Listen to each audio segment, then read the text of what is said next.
Hello, and welcome to the Heathen's Journey podcast.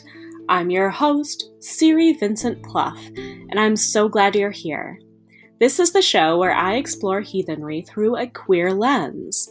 We will be talking about traditional witchcraft, runes, folklore, and so much more. Join us, won't you, as we journey to the ends of the 9 realms and back. The podcast. I will keep this intro very brief as I am currently recovering from COVID. That's also why we've got another interviewed episode today rather than a deep dive into another rune. I figured that now is a good time to put someone else's voice on the podcast while I'm still resting mine. This interview is coming out horrendously late. Almost a full year ago, I spoke with Ren Zapotek about trance work, the underworld, and hedge-riding journeys. She was so very gracious when I reached out to her and explained the extended break I took from the podcast. She greenlighted me sharing this interview with you all, even though it has been stuck in the ether for over a year. I won't take any more time than necessary in getting you this episode now. It has waited long enough. Ren Zapotek is a heretical, hedge-riding witch of the Ced Tradition with more than 15 years of experience working full-time as a spiritual guide, healer, and ritualist. She has a special interest in helping folks with exceptional intensity, sensitivity, and creativity explore the deeper, more troubling waters of witchery without losing their shit. She believes that a healthy, intentional relationship with trance is a great place to start, so she created the online Hedge+Riders Trance Training Ground as a place for folks to work on the kinds of wide-awake, walking, talking trance states that are most conducive to conscious spirit work, spellcrafting, and ritual. Ren offers accessible online training through renspiritwork.com.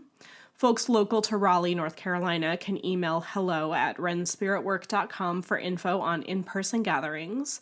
Ren's elders in the Ced Tradition teach out of the Green Man store in Los Angeles, California. And without further ado, let's get into the episode.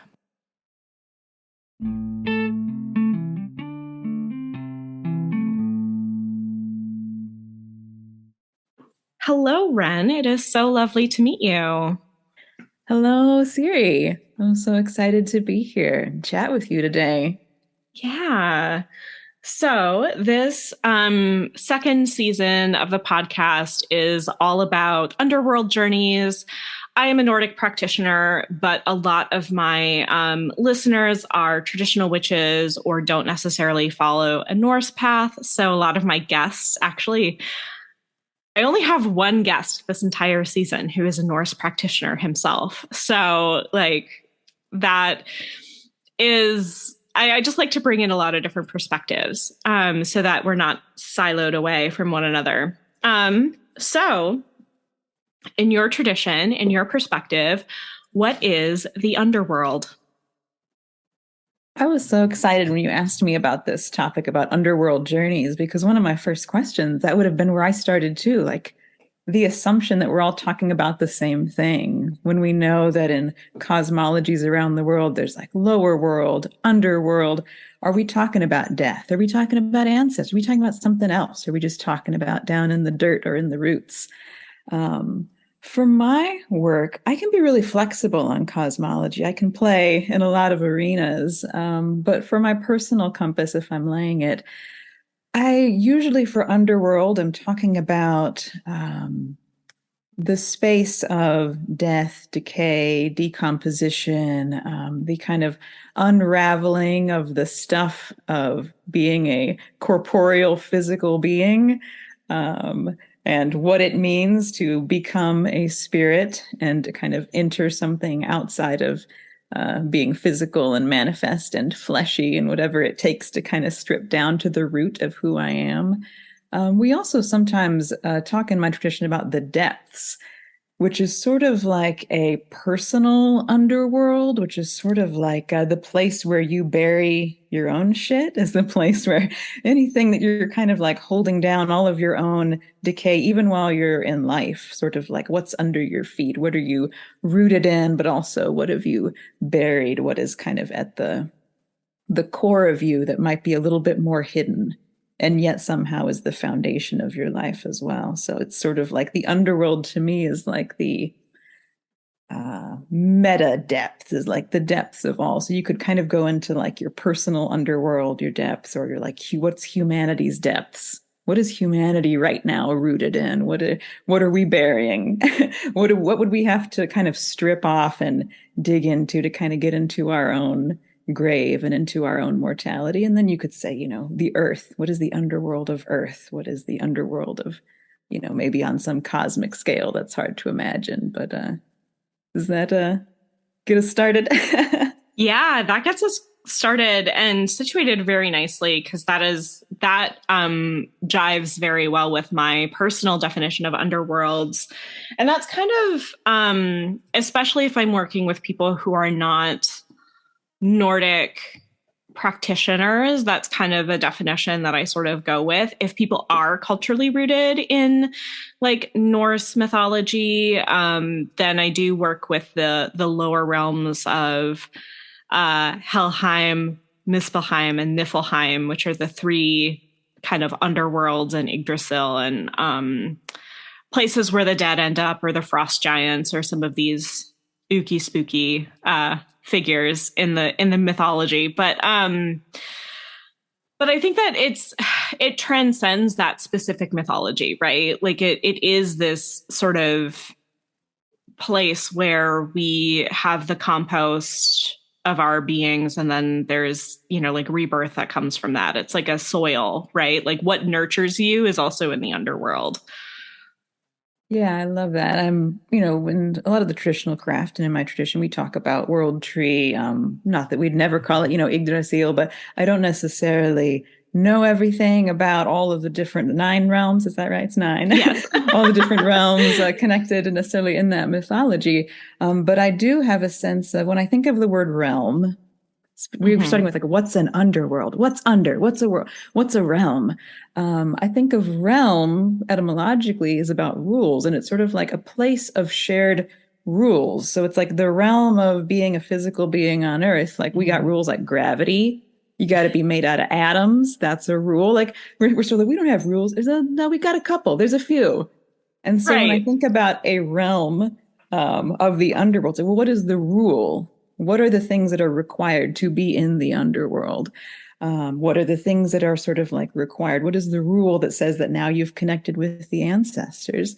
And so when I think about Yggdrasil having multiple realms, I'm just sort of like, yeah, you could take something like the place of roots and the underneath and divide that into smaller sections of all kinds of things. As where is the, this aspect of the underworld? Where is this aspect? Where the common ground? What is the common ground that kind of unites this place? And what are the beings that primarily dwell on that particular kind of common ground? So I always think it's fascinating within a cosmology to look at where they've kind of made these distinctions, but then also as a practitioner to say, I could make more. I could sit here and kind of explore it for myself and say, what about the realm of, and if I can put a word to it, like right after I die, and maybe I'm kind of like getting out of my flesh. So, there's some fairy lore about like the washerwomen at the ford, and they wash the blood from the clothes of the dying, and the blood is my spirit and the clothes of the dying is my flesh. Maybe I could say like, that's the realm. What does it mean to be in that realm?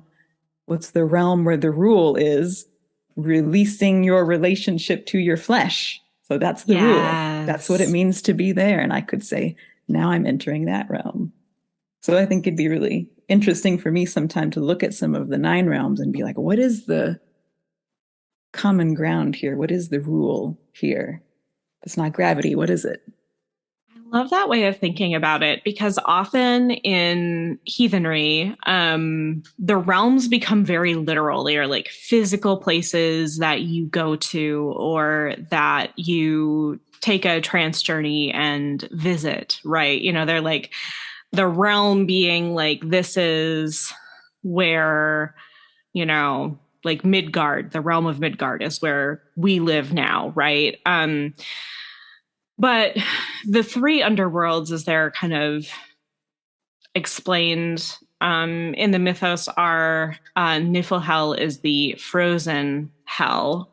And I'm saying hell because that's like not like in the Christian sense of hell. It's like that, like hell is the goddess that rules all of these under realms. So Niflhel like is hell's ice, kind of.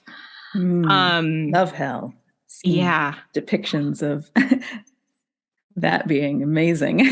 Yes, she's incredible. I've been definitely vibing with her a lot. As I'm going through this, like she's been very supportive of, that energy has been very supportive of like my work recently. So Also, that's just part of why realizing this. we're on a podcast and I just gestured. We're on, Siri and I are on Zoom now. So I just gestured at like the half of my face cloaked as my like acknowledgement of hell, and then being like, we are in audio world right now. So Yes. It's interesting. Kellyanne Maddox is an internet witch that I follow, and she is a follower of hell. And she, in like avatars and profile photos, will often like shield half of her face with a hand as like a I am a follower of hell sort of thing. So yeah. But yeah, so Niflhel is kind of like hell's ice. Muspelheim is the home of like the fire hell. So like where the burning underworld is.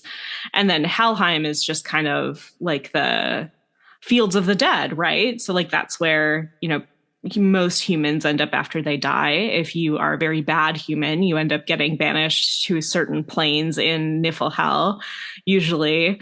But yeah, most of us end up in Helheim in the cosmology. And then that those two worlds are also like in Norse cosmology, like Ymir, who is the being that is destroyed in order to create land, comes about only after the collision of fire and ice at the very beginning of everything. So there's this beautiful like, oh, the underworld is also like the beginning of everything. Like this is where that like primordial weirdness sort of starts. Ooh, yeah. I was like, I don't know if this is going to be relevant at all, but this is sort of how I work sometimes, where I hear something and then I just springboard, like, what is spirit saying to me about this? Please. So I'm just having my syncretic moment of like possibility where I'm like, when I think about ice and I'm thinking about stillness and like slowing of motion, like the very almost not even vibrating. And when I think about fire, I'm thinking about fast vibration. I'm thinking about heat and movement and transformation. So in my tradition, in Ced tradition, we sometimes play with the words spirit and soul as two different concepts, which a lot of folks, spirit, soul, same thing. It all just means like the ghost, in your body. Maybe it flies away when you die. But we've got kind of an animistic perspective. So we actually work with these two words. We kind of redefine them and play with that. Where spirit is the word we use when we're talking about life's forms, the identities of life. So if there's a word for it, if there's a form, if you could identify it, then we'd say that's a spirit. So, Siri's a spirit and Ren is a spirit, but, the microphone in front of me is a spirit and that tree is a spirit, but the whole forest is a spirit. And even the things, of course, you can't name because I don't have an unlimited consciousness, but life's forms as spirits, and then life's force, energy, capacity for change as soul. Oh, so we talk about that. Force and form kind of as two things. And so then there's lots of interest in the interplay between force and form. When is a spirit just an identity without energy, without capacity for change? When is it kind of permanent, kind of solid, kind of ice? And when is it alive? When is something in motion? When is something burning? And when might something even be so much really just force that you almost can't identify it? Is that even a spirit? It's really just energy. It's just almost pure energy. It's just fire. So thinking about a cosmogony, like an origin story, or mythology for the beginning of all things being the union of force and form that then births the realms. I think that's awesome. That's fun. That gets me. I can go there. Yeah.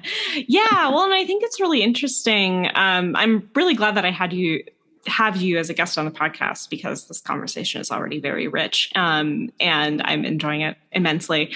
And first of all, I'm very interested in your Ced tradition. Like, I don't know very much about it, and I would love to hear a little bit more about that. That differentiation between spirit and soul is very interesting to me. In Norse belief, we have different soul parts. So thought and memory are considered different parts of our soul. Like there's a follower figure. Often this figure is often kind of conflated with the fetch in more so like traditional witchcraft spaces. But the Fylgja is kind of like the part of your spirit that you can send on journeys. Like in some of the in one of the sagas, and I can't remember the title of the saga, but there's actually this thing where two kings are meeting for battle on the battlefield, and they actually send their Fylgja to confer and meet before they meet on the battlefield, like the night before. And there are all of these different aspects of self that then we carry with us. And it's, again, that animist, like, I am more than my form, and this lamp is more than my form, and this candle is more than its form, and all of those beautiful things. Another reason I was excited to have you on the podcast today is because I know that you do a lot of trance work. And I also know that you do a lot of kind of spirit work. So communicating with beings outside of yourself. And I have a lot of listeners who are very interested in both of those things. So I guess this is just an invitation. I don't have a specific question around this. I just want to hear you talk about it. But yeah, just like what does trance look like for you? And, you know, how do you utilize that? What are some methods? Yes. I was like, first, I love you. So what does trance look like for you? Because I do think that's at the heart of this work a lot of times is, would I really be out like teaching trance if folks maybe didn't have so much dogma and so many ideas about what it's supposed to look like and how you should get into it in ways that just aren't working for them. And then they think, well, it doesn't work for me. I'm just not good at trance. I can't do this. And it's other people are must be the ones that have the gift because they just got instructions on how to do it that didn't fit for them. When, you know, so much of my work is less about like, here's how to do trance and being like, here's how to forget everything you were told to do. Because this is such an innate human like aspect of our capacity as human beings is to shift our state of consciousness. So some key terms in my perspective, in the language of Ren here.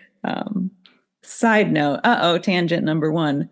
I love the thing you're saying about soul parts, just because part of my calling my work Ren Spirit Work. Yeah, it's my name. That's cute. We're online. It's useful and memorable. Also, in the Egyptian lore, also many parts of the spirit and many parts of the soul. And the Ren is your name, the part of you that is your name. Oh, cool. So it's a little twist to kind of be like, this is your spirit work. Like, what is your spirit work going to be? How are you going to like uniquely express who you are through your spirit work, as opposed to like learn Ren's spirit work? It's also a little play on words. So that's for really me, cool. When I'm talking about trance, I use the word trance a couple of ways, but foremost as an umbrella term for all altered states of consciousness. So anytime you're shifting your state, whether that's flow states, people are sometimes familiar with that, ecstatic states, hypnotic states, any kind of change. Now it's funny because then folks will say, you know, like, oh, well, you know, an altered state is in like a non-normal state. And then I kind of look at the kind of folks I'm talking to, and I'm like, what do we say when we say normal? Are we talking about like average time spent during the day? Because most of us are in an altered state. That is our normal. Our normal is like, no, I mean, I spent, 8 hours last night hyper fixated on learning like new snake species in my local area. So that's pretty. And then before that, there was like the weird rumination nap. And then I was like scrolling Instagram for 2 hours before that. So instead of calling it normal and non-normal states, I like to think of it more as pragmatic states, which means pragmatic to my survival would be to be pretty calm and aware of my immediate environment. So the orienting reflex, which is like a cat that's like turning its ear around and just notices that you walked in. It's not the like startle reflex where it jumped and all four paws came off the ground, but just that like I'm aware of my immediate environment. It's pragmatic to be aware of your body. But there's a level of awareness. It starts to be like, well, if I've now lost awareness of if someone walked in the room behind me because I'm focused on the sound of my own heartbeat, well, now I'm journeying maybe into a hyper awareness of the body. Or if I was so engrossed in a book that now I don't know somebody walked in the room, they called my name and I didn't hear them.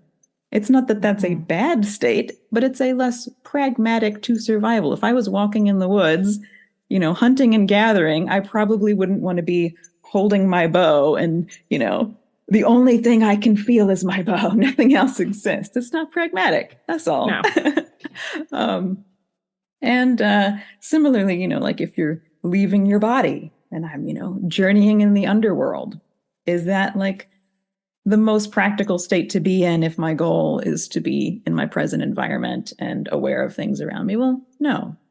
But normal, non-normal, that really depends on your day and how much free time you have and how much space you have that's safe for you to be less aware of your immediate environment. Where are you? What are you up to? What are you dealing with? So trance is any movement of our consciousness away from that most kind of grounded, present, immediate moment, pragmatic state of consciousness. And so that can look like a lot of different things. It's a big umbrella as far as terms go. Yes. I'm just going to pull this out. I really love that you mentioned your level of safety with trance and, like, are you in a space or a home or whatever where it is safe for you to kind of leave that pragmatic sense? And I just really appreciate that because I think that a lot of people talk about trance and spiritual work as if it's always safe for you to do. You always have a door that you can close safely behind you and will not be bothered. But a lot of my students over the years have said like, oh, like I, need to kind of be wary of how open I am about this. Mm-hmm, mm-hmm. I was like, it's tricky because I think the one part where maybe this word pragmatic breaks down a little is when we talk about the other side of safety, which is the sort of like my environment is so dangerous to me, maybe mentally, emotionally, physically, that there's kinds of, quote, altered trance states where we are numbing or retreating inside for safety, where we are leaving our present environment because it's emotionally unsafe, physically unsafe, which is also a natural human capacity to, dissociate for safety, to, enter a freeze state. And so then it's sort of like, well, because those actually are ensuring our survival and they are protective in one sense, they are pragmatic as well. So it's not a perfect definition to acknowledge those places as well. But yes, definitely. Anyway, I didn't mean to derail you, but that's the big, okay, so that's what you mean mostly by trance. And then I have ideas about this from my own practice, but what is the importance of trance for you? So we've got the big umbrella trance, which is all the different altered states. And then we sort of have the trance that we're talking about specifically for spirit work and ritual and for magic, and the trance that we use for journeying, these kind of mystical altered states. And I use the word hedge riding for this a lot with my tradition, where we're talking about. So if we were to say, meditation is a kind of trance, well, what kind of trance is meditation? What are the rules of that realm? Well, meditation typically is defined by some kind of narrowing of focus onto some kind of object of meditation. Maybe it's the breath, maybe it's the self, maybe it's some kind of chant, maybe it's just a story that you are meditating upon and extracting meaning from. But it's typically, when we say we're meditating, we're saying I'm kind of going into a tightening of focus.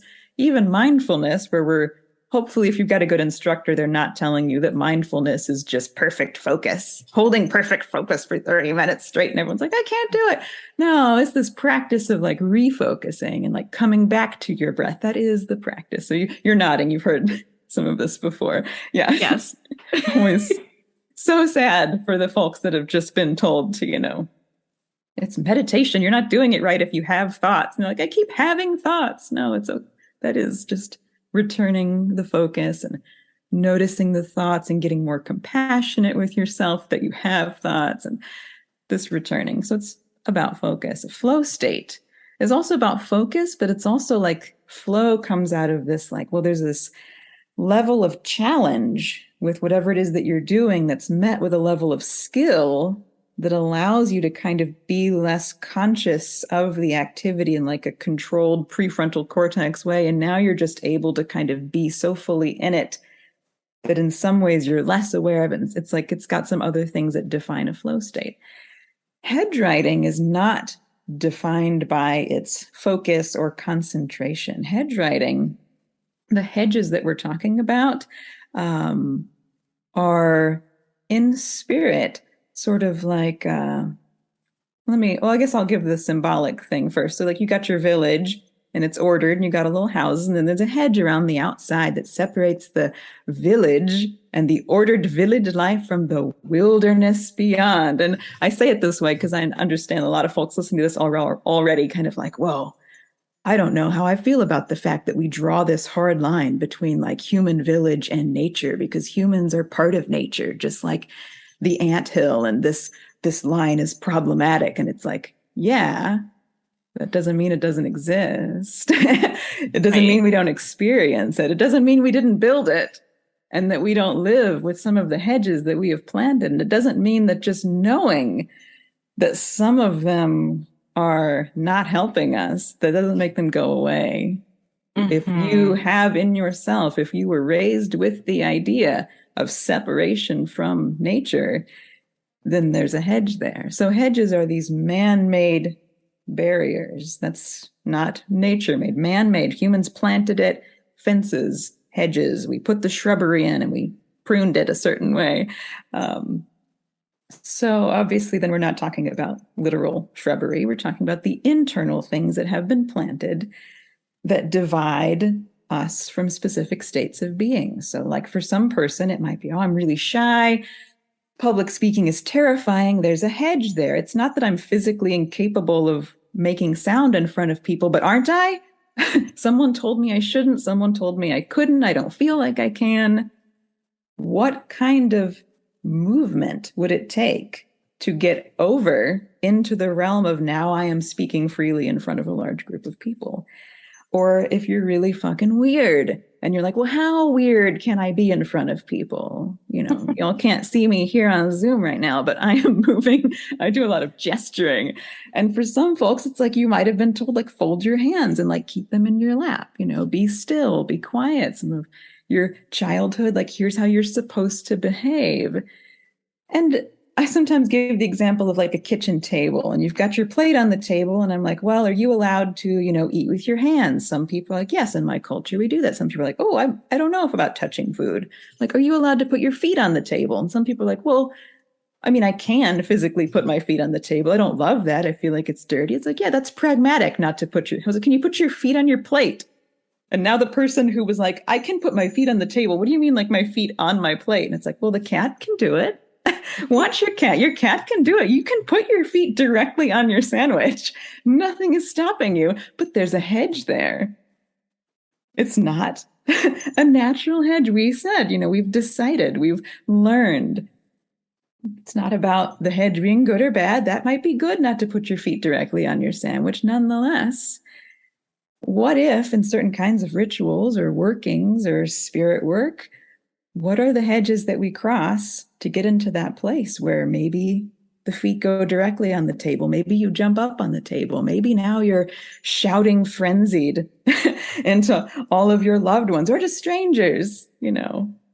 So the ride is the trance that gets you over the hedge, is the trance that shifts your state of being and your state of behaving that comes with your state of being and what you're capable of doing. And then specifically, it's focused on the hedges involved with spiritual communication, exploration, journeying, transformation. It's not just about, breaking down your table manners, but it could be to the Right. extent that that represents something, breaking down your table manners or finding those edges. Yeah. So it's kind of like for you, the importance of trance work is in, first of all, it sounds very like healing if you are a person who has a deep and abiding fear of public speaking and you have to for your career, and it holds you back. Like doing that hedge riding and like getting over that hedge, finding a way into a space where you're not afraid of that, sounds deeply healing to me. But it's also about almost interrogating what the hedges are and why they are, and not that they're wrong, right? But just that there may be places where you want to drop the hedges. There may be places where you want to drop those rules or associations. Which brings us back to that idea of realms, right? Like, what realm do you want to go into where it's okay to put your feet directly on your sandwich? That was a great summary. Yeah, that sense of, and in what context might something like this be healing? And so there's certain experiences that, I might have in ritual where it's like, in this context, I want to be on the other side of the hedge that says I have to speak in English, which is my natural language. What if I want to speak in gibberish or baby babbling or I want to let some spirit speak through me and I don't want it to be filtered into English. I just want it to come straight through. Well, then I have to kind of get over my I speak English and be like, well, actually, I can make all kinds of sounds. There's all sorts of noises that can come out of my mouth. And what is the first step of just like getting into a state of I can make all kinds of sounds, where then I can slowly get more specific and say, actually, I can make babbling sounds and animal sounds. And this is like a long journey and a lot of practice, but eventually it's like if you're going to do possession work, if you're going to consciously, without having to just be zonked or take something to get you out of the way, if you want to be conscious while letting another spirit borrow your mouth and speak not English through you, or speak English but differently, or speak Old English, what's it going to take to get you to the space where that's possible? But then a lot of hedge riding is also, okay, so maybe you found someone you're like, I'm not sure I want this hedge here anymore. Well, step one is to experience life on the other side so that you can start to make that decision and discernment before you just start judging it from the inside. Maybe it's not a cage. Once you're free to move back and forth over it, it will. Or maybe after you move back and forth over it, it will. You're like, I don't need this anymore. I'm going to do some specific work to uproot this hedge. But a lot of hedge riding is also that ride back. And I love how we're talking underworld journeys, because that's pretty critical. There are certain realms we enter, and it is about experiencing this place and then the skill to turn around and come back to being a flesh and blood human being in the present moment. How do you ride that? I interviewed Lex earlier in the season, and they said, well, you can go to the underworld, but it's also about the return, because if you don't come back, you're just dead. Which is, it's going to happen to all of us, but maybe not what you intended when you first set foot into the underworld for the first time. Mm-hmm. Lots of stories about that, right? The dangers, the pomegranate seed. Right. Yeah. Yeah. And so in that way, I think that It's interesting because playing with boundaries and borderlands, like with hedge riding, um, also defines like where you are, like in home body space. Yes, yes. I mean, that's folks sign up because they're like, I want to go somewhere way out there. And then we start practicing, and it's like, oh, I'm learning how to be all the way back here. And Yeah. that's huge. That's huge. There's so many. We think the hedges are all keeping us from going out there. And then we start to ride back and we find hedges on the inside. And we're like, I think my home is just over the hill, but there's a fence around it that says you're not allowed to be in your body. You're not supposed to be fully present here. You're not supposed to, you know, be in Mhm. this grounded state. You're supposed to be worked up. You're supposed to be anxious. You're supposed to be doom scrolling. You're supposed to be a little bit numb. You don't want to go all the way home, right? Right. Yes. I think it's really interesting because for me, trance is about transformation. It's again that transformation between states, right? But then that the very act of that transformation has its own level of um more permanent transformation in your own life. Mm-hmm. And even that permanent transformation could just be, oh, I dissociate less. Yeah. Oh, I I mean, mean, nothing's that's, permanent, so that's not a great way of saying it, but like yeah. like it does create a change in your everyday surroundings. And that's so I practice Vulvastav, which is a kind of it's a tradition that was created by Kari Touring here in Minneapolis. That is all about kind of getting to the state of the vulva, and the vulva is a seeress and sorceress in Old Norse society who would travel, and she was kind of specifically outside of groups so that she could assist with, you know, matters of justice and equity and stuff like that. So she was always kind of like on that edge. But a lot of that is trance work. And um, we were having a conversation recently where, you know, I was like, I feel so different now than I was 2 years ago when I started this work with you. And I can't point to a place where that shifted. And it's because it's so deep and subtle. And I think, Mm-hmm. you know, those big trance moments, right? Like where it's very obvious that you were journeying, it's very obvious that you were going off and doing stuff, but like the real reverberance might not come through for 6 months. I call that sometimes the drop of ink in a bucket of water. Yeah. And you just sit there and you're like, it's just one drop. And maybe, like you said, there was no particular experience you could put your finger on. Or maybe it was the one where, folks come, they like do a journey and they're like, the spirit handed me, I was like, I'm still thinking sandwiches. We're still putting our feet on the table. The spirit handed me a sandwich. I don't know what that means. That's dumb. The spirit said his name was Bob. I feel like this wasn't real. And there's just no sense of like the import. It's just this little drop of something like, okay, I made a connection, but what does it mean? I don't get it. I don't feel different. And then you just sit there and watch the drop, give it a little time, and your whole life is another color Yeah. changed. Sometimes what's subtle up here, it's big.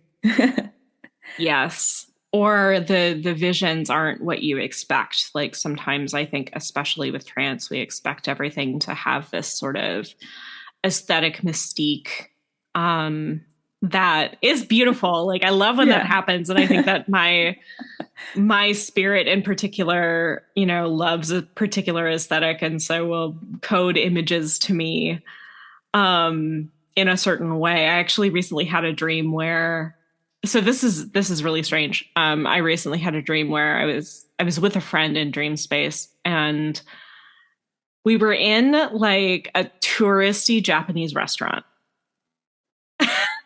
And we were just like having a conversation. And I woke up and I was like, fuck, I need to text them because we had this conversation and clearly in dream space, this was not a dream for me. Like, this is a dream that I was meant to share. Yes. And like, it doesn't matter that we were in this like touristy Japanese restaurant. And there were like, like it was just games and stuff, it wasn't spirited away. It was just very like very real, very kind of hipstery, like restaurant. I was like, I love this. So This actually vivid. touches on something. And then you said the word, you read my mind, the word vivid.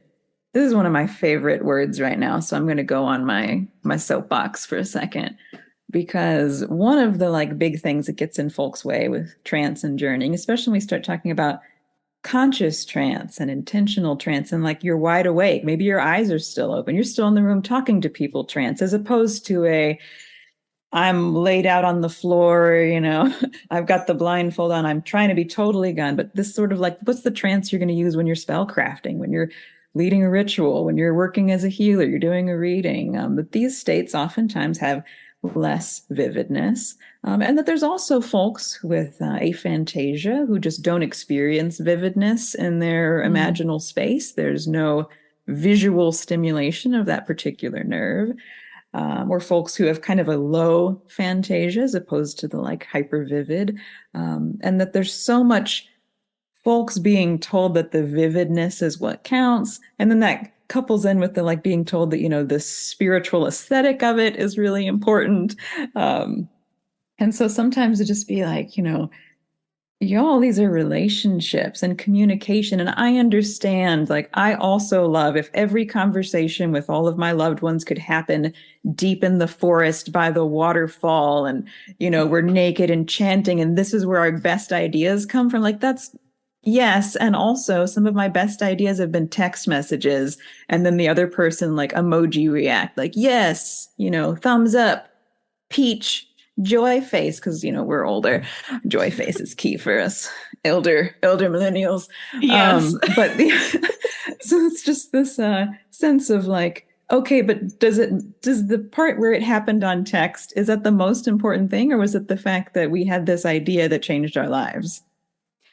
Yeah, it's like the idea itself is the vivid. It doesn't need to be like, when I use that word, I don't necessarily mean like the visuals or the fantasia of it. It's like that folks idea looking for the coming virtual to you. reality trance journey. Like, if it's not virtual reality, like, am I doing it wrong?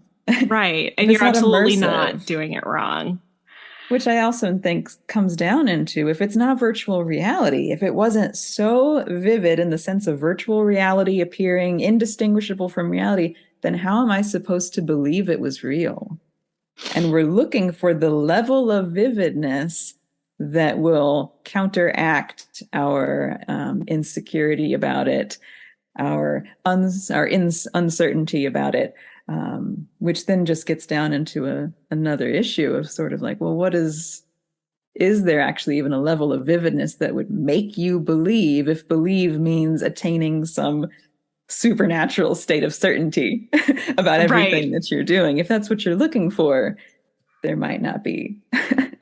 There might not be a healthy trance that'll get you there, but try a dogmatic trance, because people get there all the time. They get right into that place where everything they believe is now absolute truth.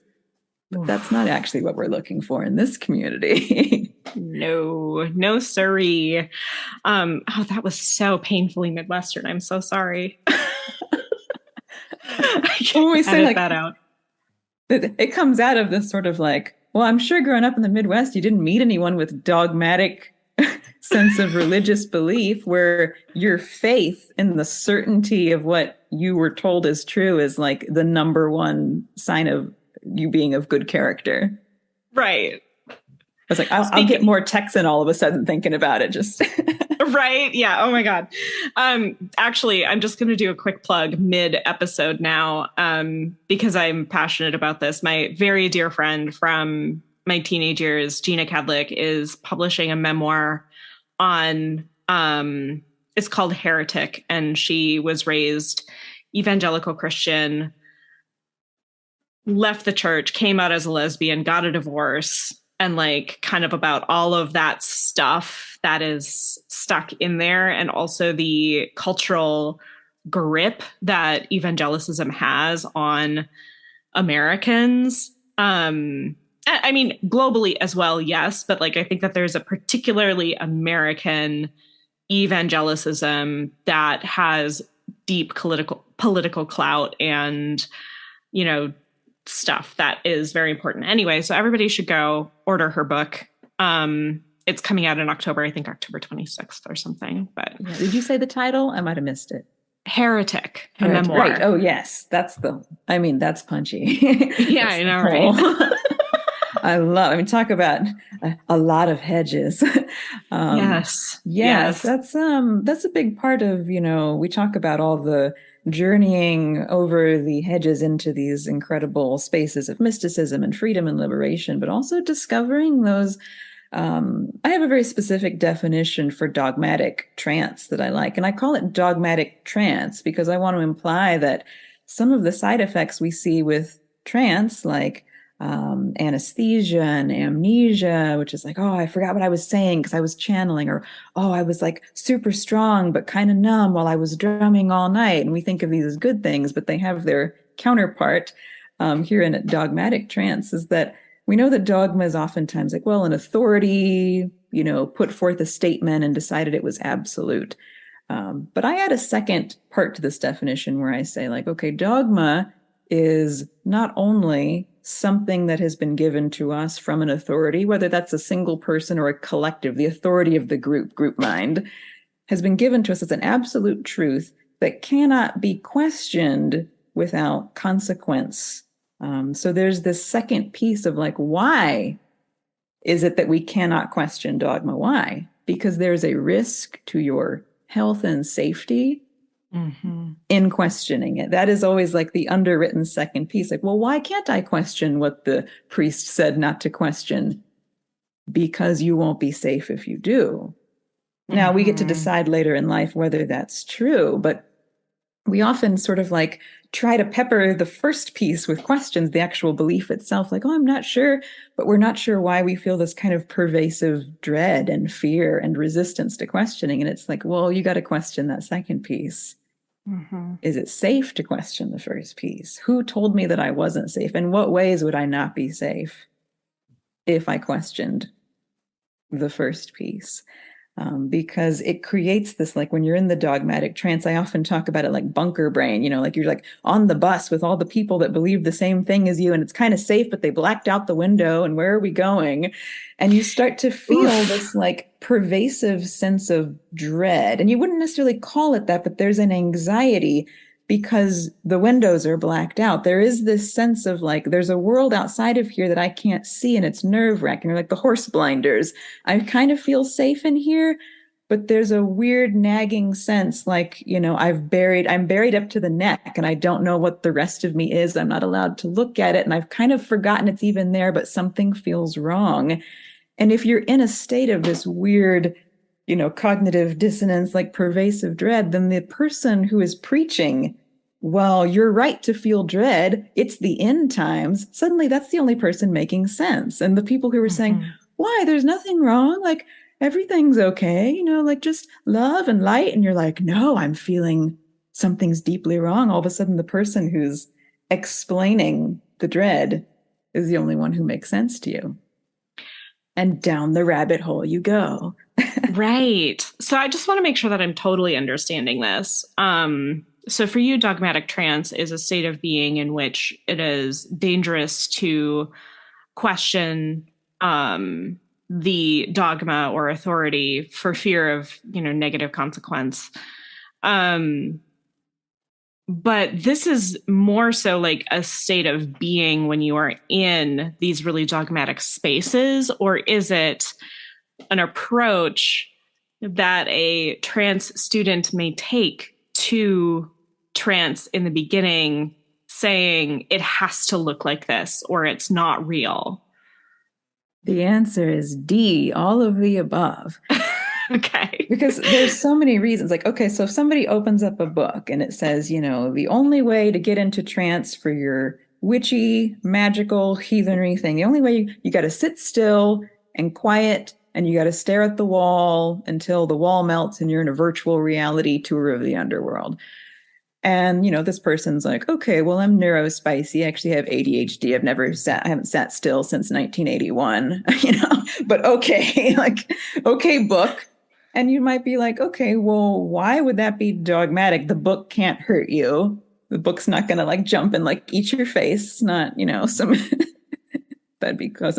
I know you did an episode on black books I haven't listened to yet, but maybe it depends on the book. But we'll say it's not that kind of book. It's just your low key, picked it up at Barnes and Nobles, occult, here's how to do trance book.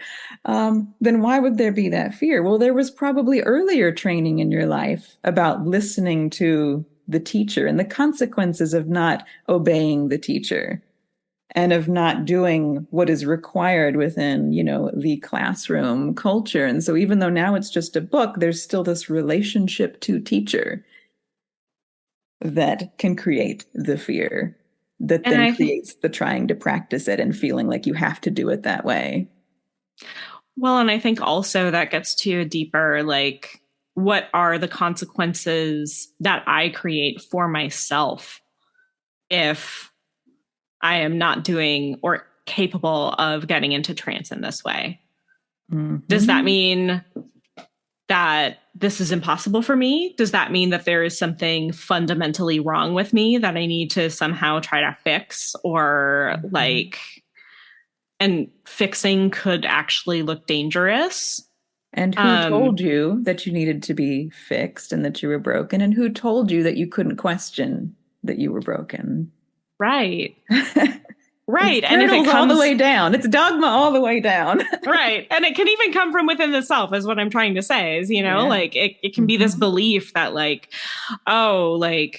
if my trance doesn't look like Ren's trance, then, I'm doing it wrong. And therefore, I am completely incapable and I can't call myself a witch and I lose my identity and I, end up just self-harming because I feel as though I'm not real.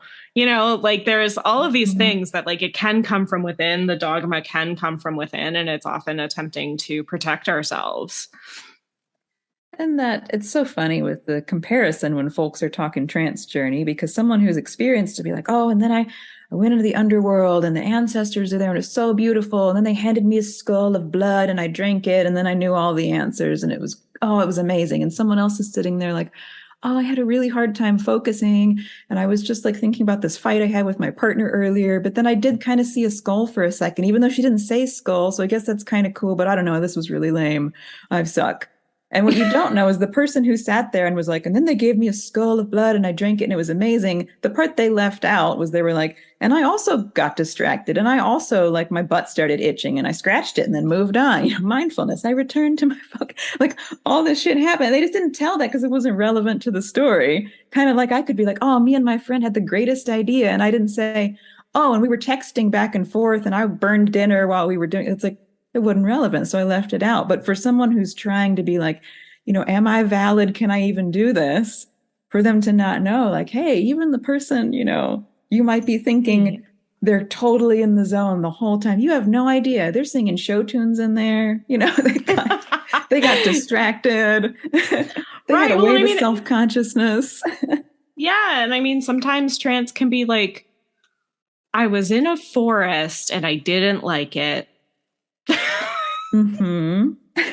Or it can be, I was doing the dishes and suddenly I thought of my grandmother and I went down this whole mental rabbit hole, because if trance is just the movement between states, right? Doing the dishes is a very mundane thing,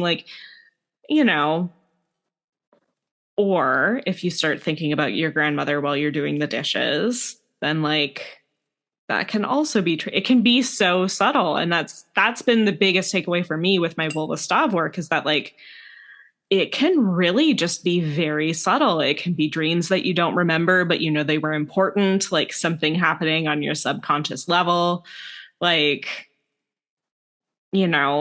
Like there's so Yeah. many different things that it can be. And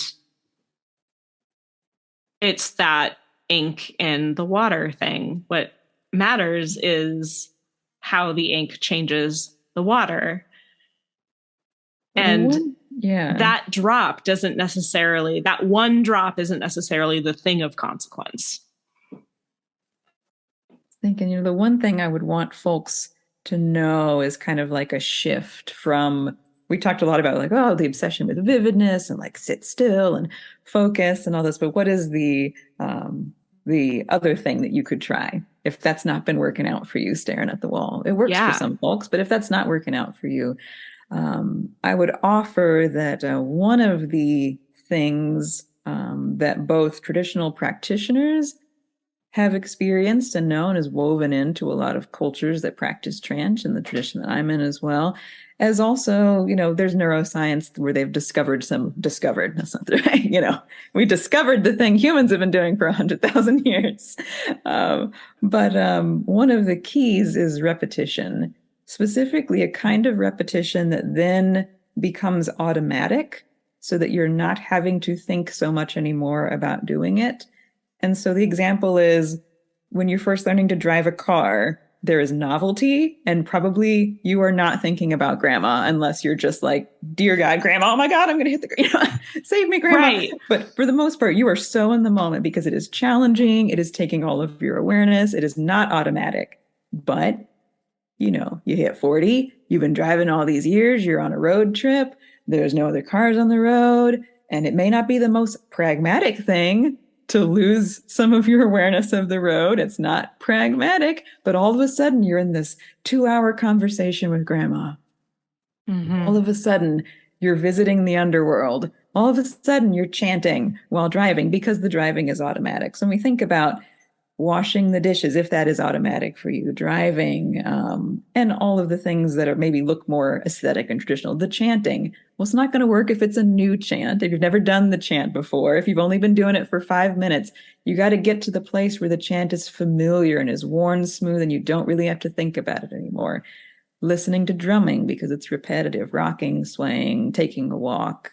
But this is one of the things to consider. And sometimes when folks are saying, oh, I just really focus on clearing my mind, they may not know and therefore can't tell folks what the repetition is because they haven't really framed it that way. They think, well, I clear my mind. And they don't realize, well, I'm doing it by, when I start clearing my mind, I start into this like repetitive focus of like moving the thoughts to the side visually while kind of swaying in my seat. They don't know they're doing any of this. So they're just like, well, I just clear my mind.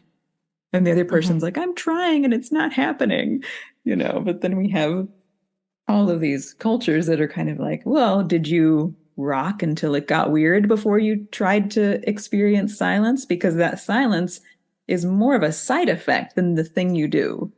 You don't try to focus. You have as a natural consequence of effective trance ingredients, such as repetition, there are others, the narrowing of focus happens. I'm not trying to go down the North Carolina snake identification rabbit hole on the internet. I didn't have to be like, now focus on the snakes. I just went down there. It happened. It was a side effect of the trance, the concentration narrowing, the inner silence. If those are important to folks, and I don't know that they're the most important trancing, but if you want to taste inner silence and the cessation of thought, that is a side effect of some of these traditional trance techniques. It is not necessarily the thing that you just have to sit there and like try to make your brain do. Yeah. I mean, definitely don't try to trance while you're driving. But I was just picturing like, you're driving across South Dakota, like it's a straight shot. There's no trees there. It's just you and the plains and the sky. You're driving down that Highway 90 and it's great time to talk to grandma, frankly. It is. I was like, obvious, like we're both sitting here like, don't do this. Whatever you do, don't do this. This snowy owl like buzzed my windshield one time. And it was like 4 hours of me just like discovering the song of the owl. And then at some point being like, now I've got to get on like these small roads with lights, snap out of it. Oh my God. Yes. Right. I don't recommend that at all. No, don't do that. Don't do it. Yeah. So let's talk about some traditional techniques of repetition to get you into trance. So the way that you said that made something click for me, which is very silly that it's taken me 34 years of life to get this to click. But like Volvastav, drumming, all of that stuff. So with Volvastav, there's a technique that we have called staving, where basically you have a big walking stick and a smaller stick, and you bang the two together in like a rhythm. And then you just like, it like helps you move that energy. It helps you connect your personal underworld with your personal upper world and everything in between. And kind of like, it's a beautiful meditation practice. And I just now was like, oh, it's the repetition. Yeah, the repetition. So, like, if you're new to that, and I love that, that sounds, what a way to ride the tree. So, if you're new to it, then it's like, how long would you have to sit there and hit your stick before something happened? It might take a while, especially if we think about, are there any hedges? Are you sitting with a group of people and you're kind of embarrassed? Are you worried it's not going to happen? Are you feeling like weird about moving because somebody told you you're supposed to like sit still to meditate? So you're trying to move as little as possible. And then you have someone else. You're like, well, they've been doing this for 20 years. They hit the stick once and they're gone. Right. Because it's not just the repetition in that moment. It's also every time they've done it for 20 years is a like macro repetition where now they just grabbed their stick and you didn't see them do anything. And you're just like, oh my God, they're just so good at it. They just go right there. And I've been sitting over here like, you know, making a friction fire with my sticks for 4 hours and I'm not getting anything yet. They're probably a natural and I'm probably a failure. And it's just sort of like, oh, there's repetition you can't see. Yeah, like they've just been doing it for so long. Yeah. I mean, in my tradition, we utilize songs. Like we have a song to kind of honor and call in the ancestors at the beginning, and you might do a visualization of moving through Yggdrasil as it's mapped on your body, and all of these really beautiful things. Ancestral repetition too, to think of if you're someone who works in a cosmology where you're connected to ancestral memory. What about their repetitions? Do they count towards yours?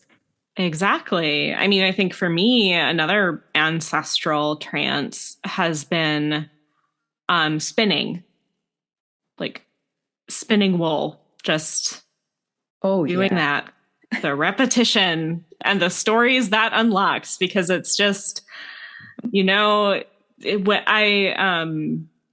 Kari and I were talking about the degree to which, like, it just took so much labor to make any fabric.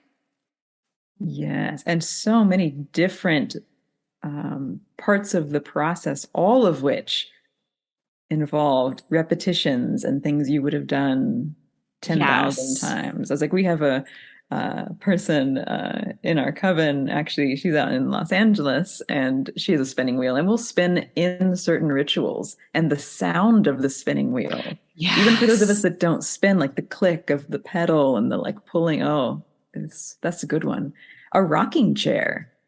I had a friend who, she did trance training with me, and then I just talked about repetition and like rocking back and forth. And she was like, well, what about a rocking chair? And, you know, a week later, she's like, I was on Craigslist and I got this giant antique rocking chair. And now this is her like porch trance. Yes. Yes. I love that. I love that so much. I want a rocking chair now. That sounds so comfy. I see the rocking chair, but like with the staff, like you could do both of these. Just something all carved, like up behind your head. Ooh, I'm digging this vision.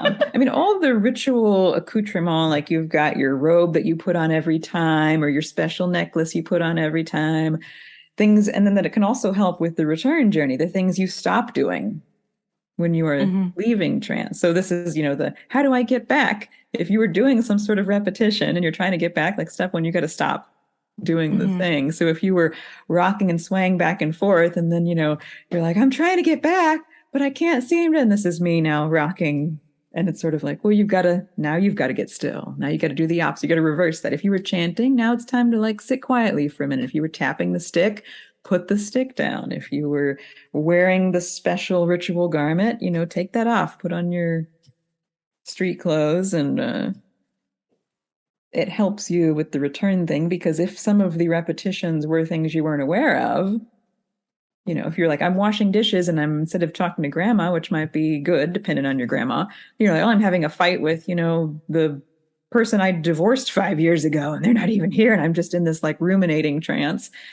And then you're trying to stop, but you're still doing the dishes. It's like you might actually need to step outside for a second and disrupt the thing that you were doing. But yeah, thinking of the ancestors, the spinning, agriculture, planting, just the walking, being a shepherd, like how many of these things? So we call it normal consciousness. Right. But it's all connected because it's all you. Like you are the common denominator of all of these practices and all of these moments in time. So like, why would anything about that be like normal versus not normal? Yeah, sitting by the fire in the evening, sitting and watching TV in the evening. We like to sit by glowing things in the evening, whatever your way is. That's trance. One method of repetition that I've been enjoying lately, and I do this less for trance related to ancestor work or spirit work, although sometimes that does come up while I'm doing this, but I have a specific way that I walk, like a specific route in my neighborhood that I will walk many times a week. I'm trying to get it up to like daily, like walking the same route. And part of that is just like, I love watching the seasons pass. And so if you're going the same route, it's easier to be like, oh, so that's when the tulips in that yard come up, or like, oh, so that's when the birch leaves start to turn or whatever. And that's when the crows start recognizing you and being like, it's you, it's time. Yeah, right. Please befriend me, crows. So there's that side of the repetition where it's just like you can notice things a little bit more deeply when you know the route very, very well. But I also find that like it's a great just brainstorming. Like I'll brainstorm things about the podcast while I'm going. And I used to listen to podcasts all the time when I was taking this route. And now I'm like, oh no, this like unlocks this like brainstorming capacity within me. So I often like don't want to listen to a podcast. I just want to listen to music because, I want to allow some of that creativity to flow. And it's harder if I'm paying attention to like words. Yes. And so that's another thing. Podcast information is going to prevent the shifting. Yeah. Oh, and now that I'm even thinking about it, sometimes I often just like put on the same album for like a month. It's like, oh, when I listen to this album, I am going on a route. Mm-hmm. So you think like some folks, they're doing laundry and it's like, oh, laundry is really boring. And getting into like a music trance or getting into like the podcast, it might give me just enough trance maybe to kind of motivate and shift my state of being. I'm willing to do the laundry that's been piled up for all a while. But sometimes it's like for folks that maybe have some reason to be anxious about like, well, I get into trance and there's no sense of direction to it. I'm just going to end up in a trance I don't want to be in. I'm going to end up, thinking about the fight I had with somebody, or I'm going to end up, beating myself up over something. Like they've got this internal loop that they get into. So they're like, I better fill the gap with something else. I got to turn the podcast on, because if I just stand here and do laundry in silence, if I do the trance thing, if I just drive the car and don't fill the space with something, who knows where I'll end up. So part of our developing hedge riding skill is also learning to direct and be intentional and lay a compass and navigate, so that it doesn't feel like this, I'm kind of worried about doing the thing without having to like plug it in with some other kind of external source of focus. Otherwise, I'm going to end up focusing who knows where. Right. And I think too, like, this is where something that I've utilized is like, okay, like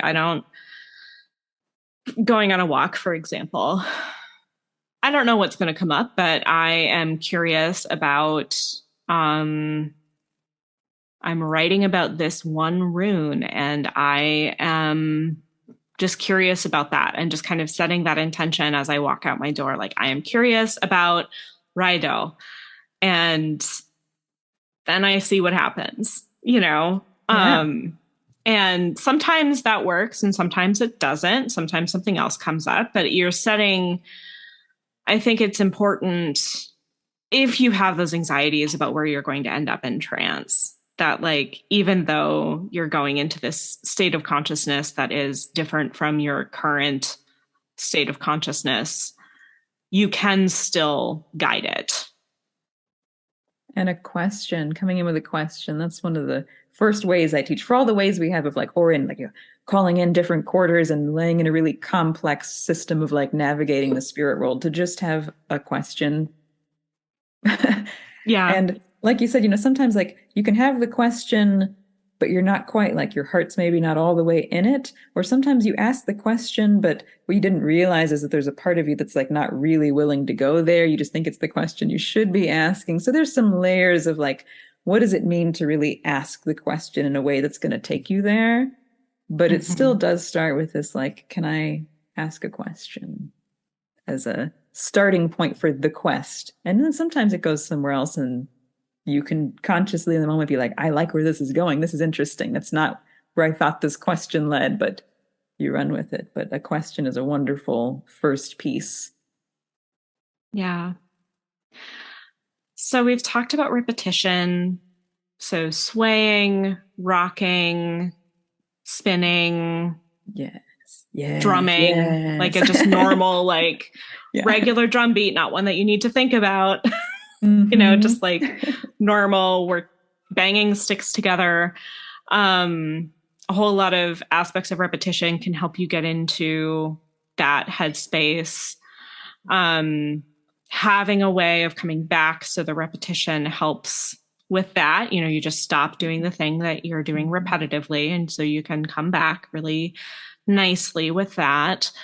And having a question to kind of begin it with, or As a way of guide orienting the work. Yeah. What are some other things that you would say for people who are maybe curious about experimenting? Yeah, I oftentimes, when I'm first introducing folks to hedge riding and trance, I just give them 4 pieces, and we have 2 already. We got a repetition and orientation. The other 2 I give, one is for as you're getting deeper, the repetition is starting to take hold, and we talk about mediation. And I'm sure in your Volvastop work, this is something you're doing, where it's not just about chanting in the repetitive, getting into that automatic state so that I'm starting to get freer in my consciousness. But mediation is when you start expressing the trance through your physical body in some way, whether that's turning it into sound or a spontaneous song, but it could also be movement. It could be, if you're doing the tarot card reading, at the point where you start telling the other person something. You could imagine, maybe as someone who's done readings, it's like, you pull the cards, and if you get to that place where you're kind of like you're biting your tongue because you're not sure what you want to say, and then it stops flowing because you're sort of like holding back, like, I'm not sure if I should say this, and then you stop getting more information. But when you're able to open to the mediation part and to start speaking and start telling the story and letting the story surprise you, then this also is going to deepen the trance. And this can be a really hard one because we oftentimes have a lot of hedges. If it was hard enough to like start wiggling in your room, certainly with other people, with the repetition, and then now I'm supposed to like say things out loud. I certainly know a lot of, especially like really empathic people who like they start to go into trance and they are just like shutting down. They're like, I cannot make sounds. I have gone to the deep spongy land inside. I can't call the quarter. I'm feeling the quarter so much now, and you're asking me to like say things about it out loud spontaneously, and I am in the realm of feeling now. But even then, it's like, it didn't have to be words, but could you turn the feeling? Could you start to like have it move? Even if it's tears, tears could be mediation. You're weeping the quarter invocation. You are gesturing it with your hands.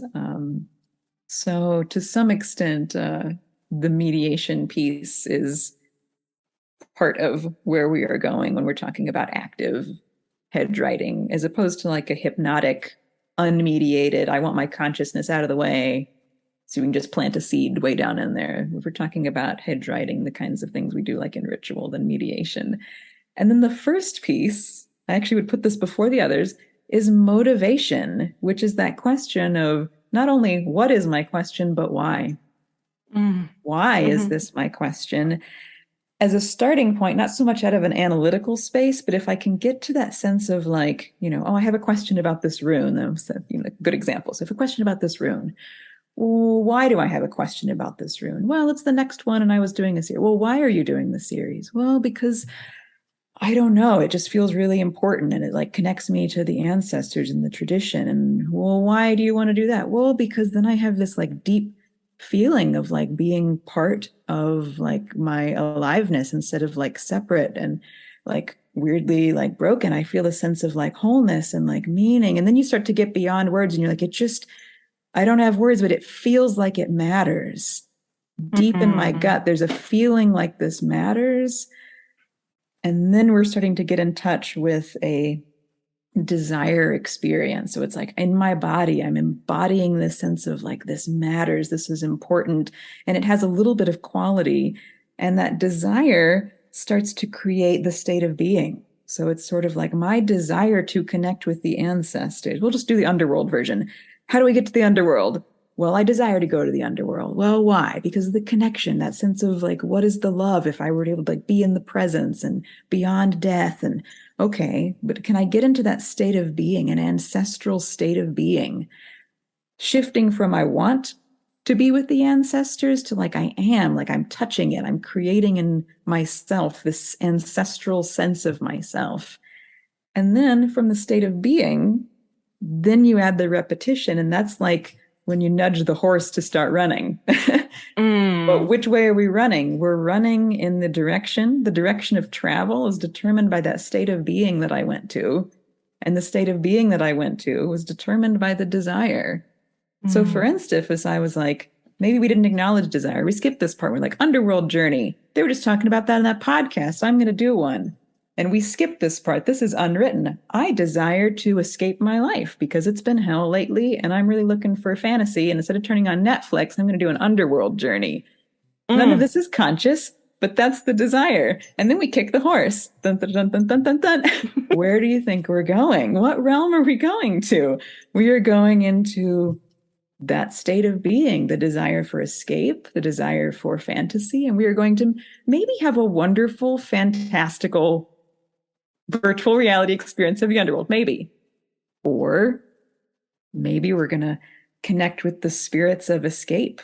Maybe we'll even get a little ancestral and meet the ancestors who are not about being present in our lives. Maybe we're going to meet our tricky, fantastical, wouldn't you like to be somewhere else? Allow us to help you get further outside of yourself, Or, gosh, a lot of times in witchery, it's the desire for control. I feel so disempowered. I really just want to kind of control in my life. I'm going to go on an underworld journey. I'm going to ride into the realm of consciously the underworld, but underneath that, where in the underworld? Well, the realm of control, the controlling ancestors, the ancestors that... And what's the relationship going to be as you connect with the spirits who also desire control? And that's your common ground.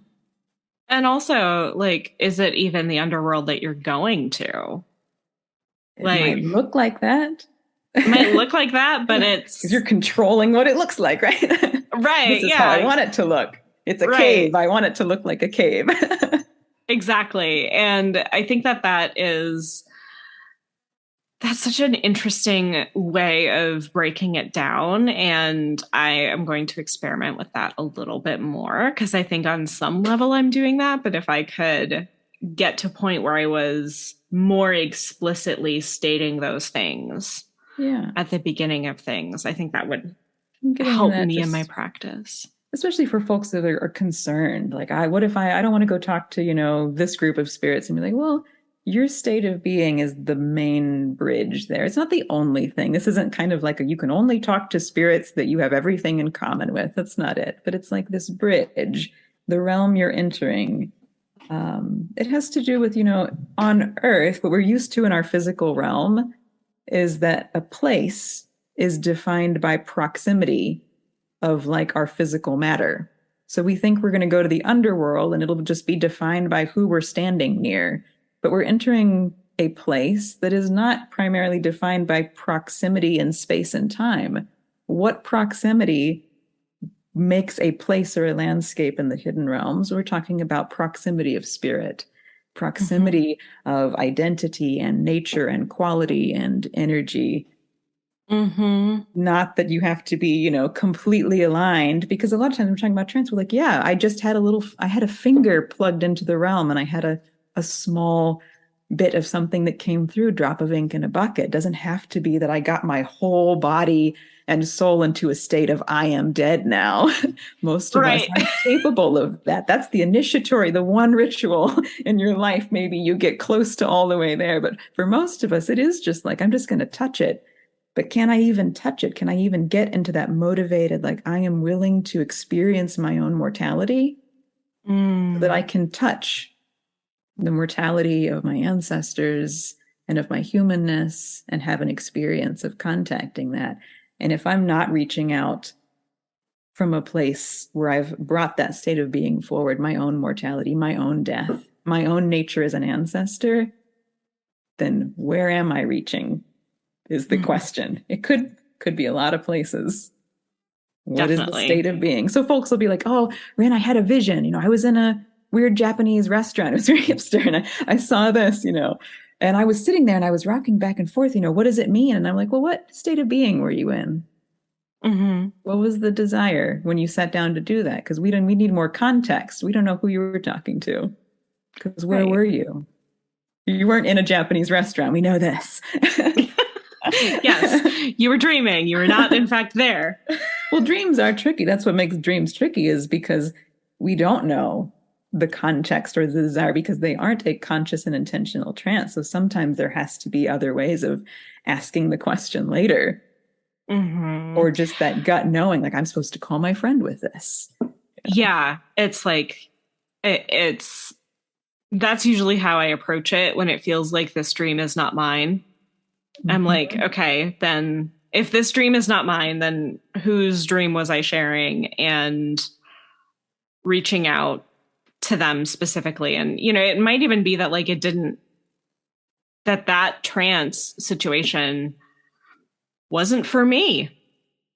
I think that there's, on some level, especially when you do this kind of work, either for clients or on behalf of friends and family, or, you do it beyond yourself, I guess is what I'm trying to say, where like it begins to evolve. And that's part of what being a vulva is, right? They were not just these, priestesses that were working on spiritual edification. They were traveling between villages in order to work with clients through, like, on a broad level. They were very specifically, and that is also part of the tradition. The vulva is always paid.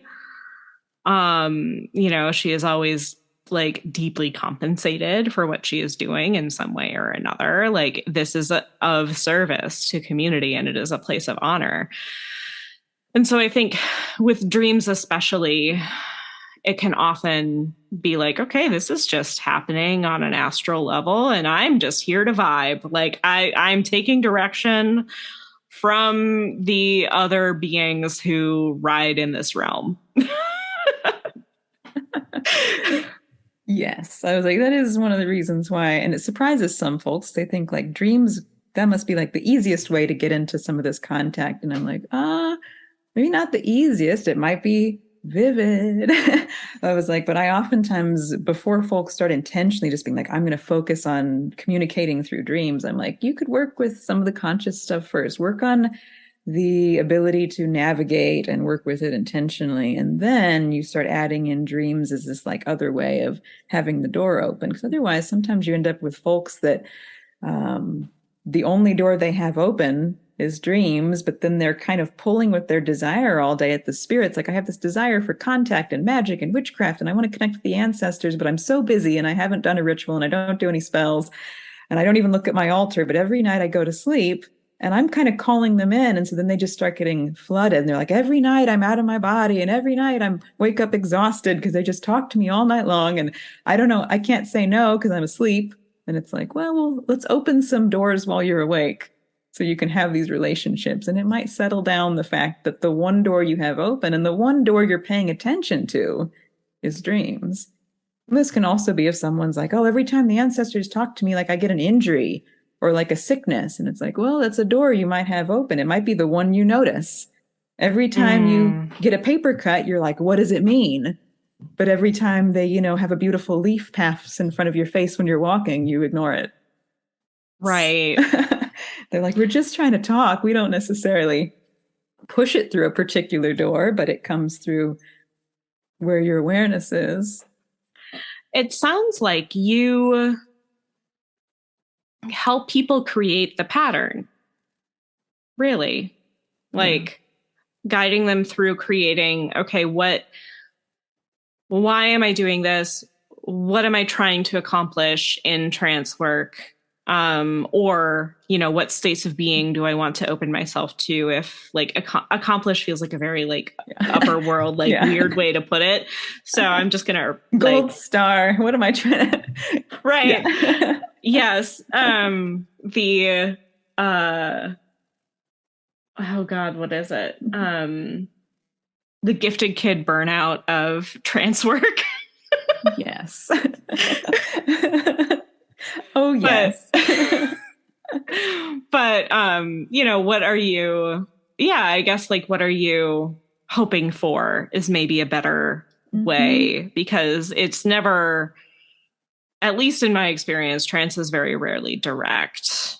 Unless I'm like, I am speaking to a specific spirit, I am opening a space in which to speak to this specific spirit. I have already met them elsewhere. Like, in that case, it's pretty like directed for me. But if I'm beginning a new thing, like it's not at all like that.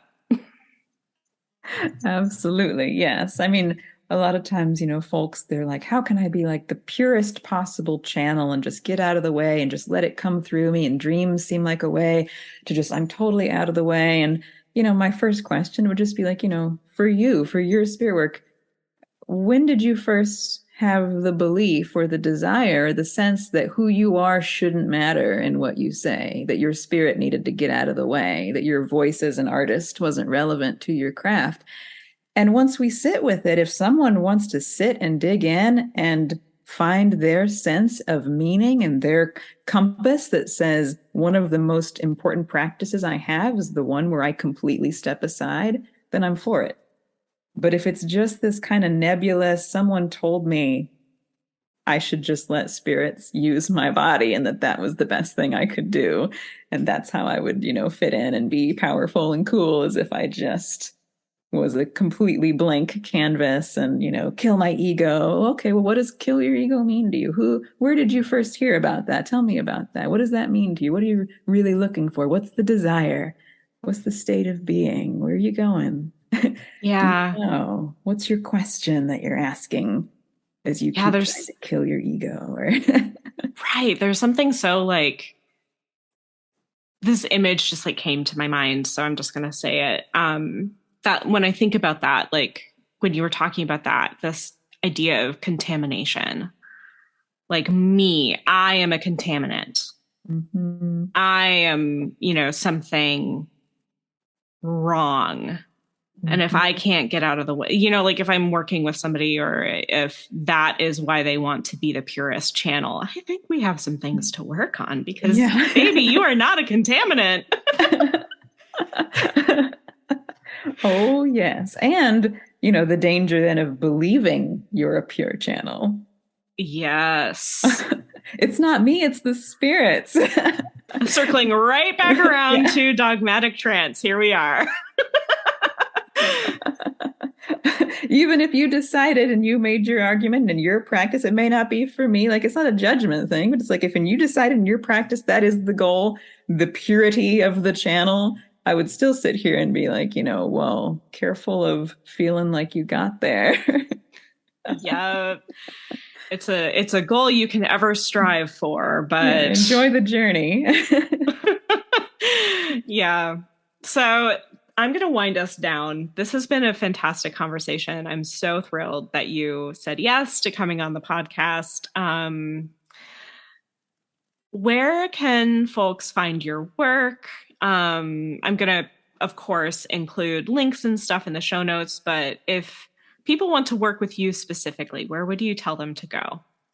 Awesome. So you can find me at Ren Spiritwork, and that's REN. I'm sure that's in the show notes, not Ren like the bird. REN, Ren Spiritwork on any social media platform for the most part. And at my website, renspiritwork.com, which on the front page, links may vary. I've been on some podcasts before where I pitch the latest thing, and then a year later, you're like, that's not the thing anymore. The work changes. But in this moment today, here with Siri, on that homepage, you'll find a wait list for Hedge Riders, which is my trance training program. It is accessibly priced, and the information is meant to be accessible to all kinds of brains and bodies and all kinds of folks as far as their interests. I don't care if you identify as a witch or a heathen or a, spiritually curious, artistic, if you're an atheist, it's all good as long as you don't mind if on the Zoom calls I sit there and say something like, we ride witches, not trying to if you're in that voice, no doubt, but while banging a drum and rattling, a nice little cackle, if you don't mind the cackling and getting called a witch, then you're welcome. You can be whoever you are. That's all good. So you'll find the link to get on the wait list for that when that reopens shortly. So renspiritwork.com. And then also I like to mention my teachers in the Ced Tradition. They're available at thegreenmanstore.com. They're out in Los Angeles. They also do events sometimes at our sister store, Crohn's Hollow in Salt Lake City. I know they've got Hallows rituals coming up, and so I'd like to mention that as well. And also, a friend of the Coven, Ian Chambers, has just written a book. My teacher wrote the foreword called The Witch's Compass. And I think some of your folks might be interested in checking that out. It just came out. I'm looking forward to finishing my copy. So awesome. Well, I will definitely put links to those in the show notes. Again, thank you so much for coming on the podcast. I wanted to talk to you today about talking with spirits because I find that people have a lot of questions about talking with spirits. But I think we just needed to talk about trance today. So that's what we did. Maybe we'll have you on in the future. I love it. We had our question and then we wandered down the trails that opened up. Yeah. That's the way sometimes, isn't it? Yep. All right. Well, thank you so much.